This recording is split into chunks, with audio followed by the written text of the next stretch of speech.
Life is an ever-constant teacher, continually presenting us with lessons to learn and grow from. Some of these lessons come from our own mistakes or the mistakes of others, while others are imparted to us by the people we know, like my partner, Kaja. We had shared a home for 2 years, during which she worked as a dedicated teacher in a reputable school, while I managed my own small business. Recently, we took the significant step of getting engaged, bringing me unparalleled joy. One of my favorite moments of the day was picking Kaja up after work, cherishing the opportunity to hear about her day. As I walked into her office, the familiar question of, "How was your day?" escaped my lips. Her response was a heavy exhalation followed by words describing an awful day filled with unruly children at school. We left the premises and settled into the car, where she continued her tale of disrupted discipline and chaos. I listened intently, knowing that when someone you love recounts their experiences, it becomes inherently interesting. It wasn't about the reprimand from the principal or the challenges Kaja faced. What mattered was that she shared it with me, and I genuinely cared. She expressed her frustration about not being able to even enjoy a proper lunch break, as she had to constantly keep watch over the students to prevent fights or destructive behavior. Kaja dismissed the notion of parents being involved in the school, longing instead for recognition and a promotion from the principal. It pained her to work diligently without any acknowledgement, yearning for a position of influence where her voice could be heard beyond the classroom. "I'm sure the principal will soon notice your efforts, and you'll get your way," I reassured her. True to my words, we found ourselves back home without even realizing how we got there. "You go ahead and get undressed. I'll warm up dinner," I offered to Kaja with a tired smile. She nodded and made her way towards the kitchen. I couldn't help but smile as I watched her go.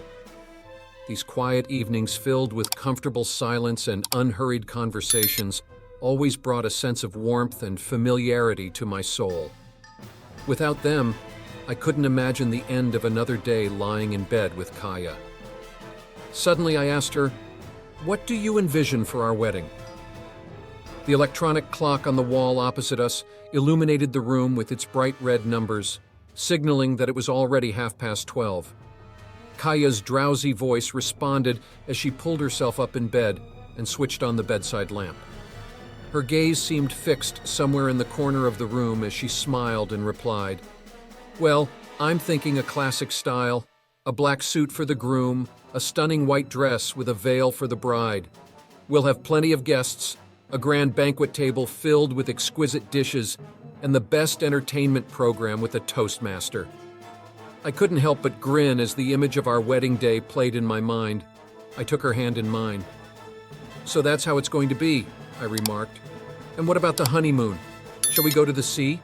she suggested. I nodded in agreement, and Kaja bid me goodnight as she turned off the light and settled back into bed. I followed her lead, my mind wandering as I contemplated her words. Day after day, the routine of work, quiet evenings, and occasional late-night conversations continued. The familiarity of this routine brought me comfort as I arrived once again at the school where Kaja worked. Making my way inside, I headed to the second floor and approached her office. I knocked on the door, anticipating her familiar voice calling out for me to enter. Instead, there was silence. Opening the door, I found an empty classroom before me, leaving me with one obvious question: where is she? I searched the hallway and noticed a teacher nearby. I approached her and asked, "Excuse me, do you happen to know where Yekaterina Andrea FNA is?"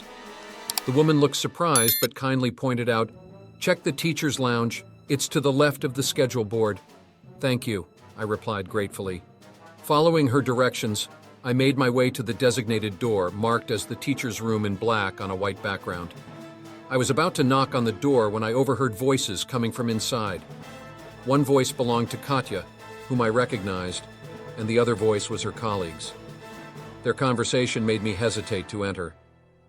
"He's amazing, to be honest. And now the promotion to deputy director." Kaja's tired voice sounded muffled but audible. "But what if others suspect that you're getting all these praises and promotions easily? Are you going to hide it from them?" her coworker questioned. "Well, of course I have to keep it quiet.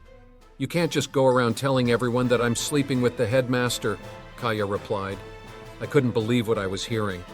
At first, I wanted to believe that I had misunderstood their conversation, but with each replay in my mind, the truth became clearer. I held my breath, listening even more closely to their dialogue. "How long do you plan on hiding it from him? And what if he finds out?" Yulia asked. "He won't find out anything," Katya assured. Bitterness filled me as I heard my wife's words. It all sounded so ironic. Slowly, I took a deep breath and exhaled, trying to swallow the stabbing resentment in my heart. Knocking on the door, I entered the teacher's lounge, causing both Kaja and her friend to look surprised. "I thought I'd pick you up early," I said. The realization of what she had done immediately dawned on both Kaja and her friend as they looked at me with wide eyes. "You won't be coming home tonight, and you'll pick up your things tomorrow," I stated, looking into her traitorous, beautiful eyes one last time. "Goodbye," I said, and walked out. When I returned home without delay, I started packing Kaja's belongings, all the while battling the unbearable pain. Once I had packed all the bags, I carried them out into the hallway. The next day, exhausted from lack of sleep, I woke up to loud knocks on the door. Reluctantly, I got up, hoping to hear my favorite voices one last time. Oleg, let's talk, please," Kaja pleaded. Her sobs pierced through me, and I clenched my teeth in pain. I wanted to open the door and let her in, but the sting of her betrayal kept me rooted in place. "Oleg, where will I go? Who will I be with? Please understand." "I wanted that position," she begged, "and I didn't want to understand. I could forgive anything, but not this." I silently turned away and retreated to my room. Eventually, the banging on the door ceased, along with the shouting. Katya was gone for good, and she sent her things a couple of days later to the address she had provided in another message, asking for forgiveness. It took a long time to accept that she was no longer a part of my everyday life. Overcoming the pain she had caused was difficult, but manageable. Now I am fully focused on my work, thinking less and less about my wife. I am confident that one day soon, I will be able to let her go completely. Thank you for joining us on this emotional journey. How did you find the story? Let us know in the comments below. Don't forget to like and subscribe to our channel for more compelling narratives and engaging content. Your support means the world to us. Until next time, stay tuned for more.